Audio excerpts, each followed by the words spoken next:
morning, Thelma. Can you introduce yourself, please? Yes, so I am Thelma Krug. I am from Brazil, and I am one of the IPCC vice chairs. Great. So, Thelma this morning was leading the technical dialogue for enhancing global mitigation pathways. What are your feelings after these 2 days of dialogue? Well, it has been a very rich dialogue, very rich, and very inclusive as well. So we have the opportunity to hear voices from the non-party stakeholders, the parties, people from different sectors as well. So we talked a lot about how to get to 1.5. So we moved into understanding better how we can do things, then identifying what are the issues, but how to cope with the issues. So we discussed a lot about equity, and even trying to understand what equity entails, and especially when we are talking about developed and developing countries.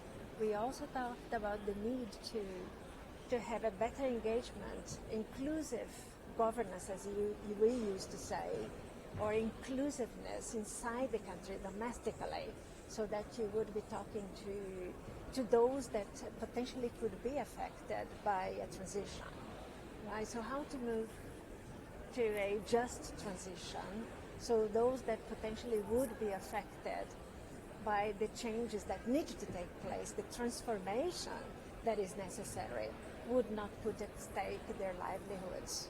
So how we can ensure that? There was also a special emphasis about how to improve the international cooperation. Yeah. What do you think about that? Well, the IPCC is very clear on the need for international cooperation as a critical enabler to the implementation of mitigation and adaptation options, right? So, but we have to understand better international cooperation, in my view, and then I'm going to give you a little bit of my personal view on this, not necessarily what has been discussed, but obviously when we are talking about international cooperation, we are talking about structuring, discussing, and engaging the parties in a way that respects both parties, so nobody imposes anything on the other. So when we are talking about capacity building, on what? What are the needs of the other party? If you are talking about financial needs for what? Technology transfer, how, what? So I think that this is an important consideration that needs to be given. Also international cooperation to go beyond a relation between whoever is doing this cooperation and going beyond the federal government. So enlarging participation of other stakeholders would be important as well.